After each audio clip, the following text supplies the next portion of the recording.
What is going on, guys? Matt Downs with Daily Grind Fantasy Sports to go over the concept of ownership. Ownership is literally everything in DFS. That goes for FanDuel, goes for DraftKings, goes for Yahoo, goes for any DFS platform. And really, this is the essential core teaching point for our channel and our brand. Once you grasp this simple concept, I promise you that you'll start getting better in every single DFS sport. Yeah, we can sit here and talk about the differences between every single sport like NBA, NFL with stacking, MLB with stacking, but honestly, none of that matters without the added metric of ownership. And yes, there's many ways to gauge ownership. You can predict them yourselves, or you can pay for a premium service that many people offer like ourselves for accurate ownership projections. And for you guys who are new to DFS or just simply don't know what I'm talking about, ownership is the percentage of DFS players that have a specific player within their lineup. Because once you have an idea of what DFS players have a specific player in their lineups, it's very easy to get different. And that leads me to my next point. Why would you want to get different? And honestly, that depends on the type of contest that you're playing. Now, I could go down the rabbit hole here on why contest selection is just as important as ownership, but for the sake of simplicity, I'm just going to talk about ownership here in this video.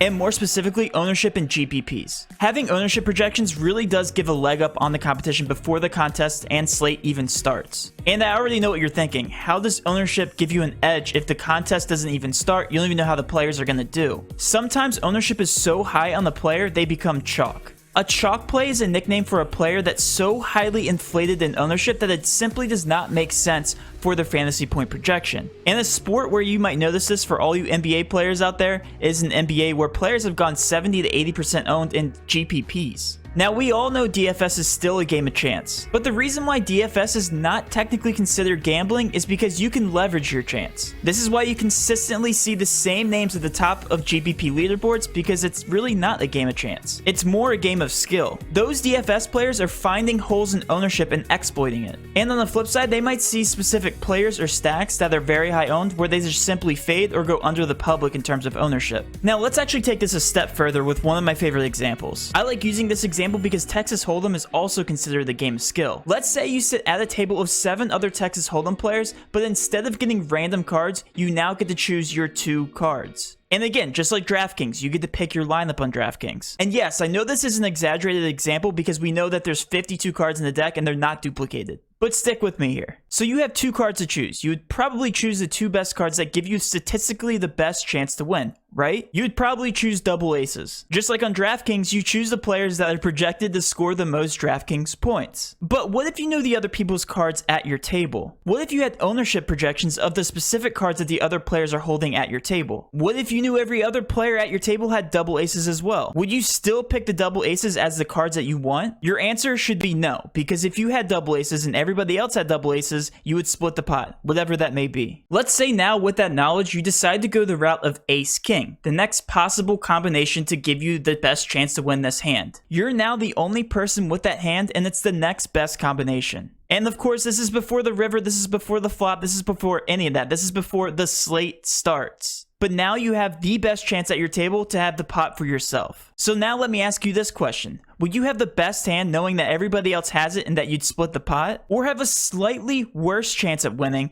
but now knowing that you'll have the entire pot to yourself?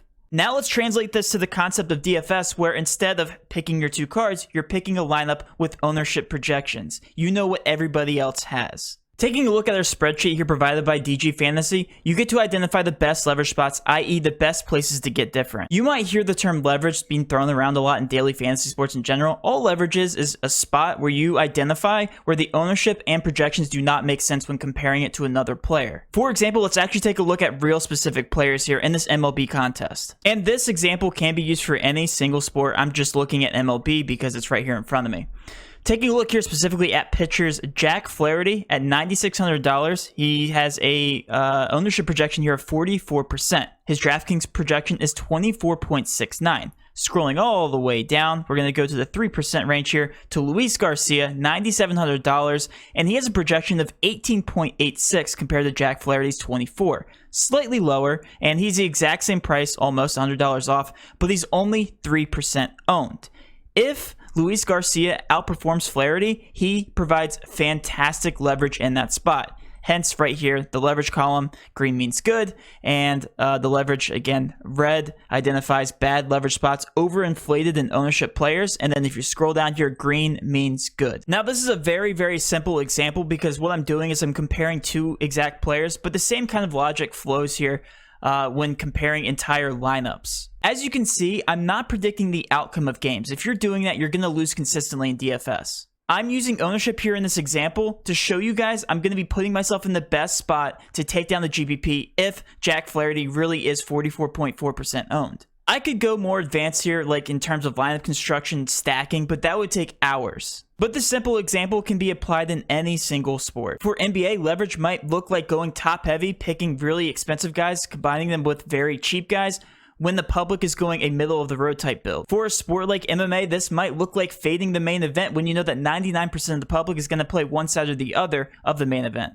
Ownership is everything in DFS. Remember that. Without ownership and ownership projections, you're just simply gambling. Instead of playing what should happen with your lineups, play what could happen with your lineups, and you'll see some more success in GPPs.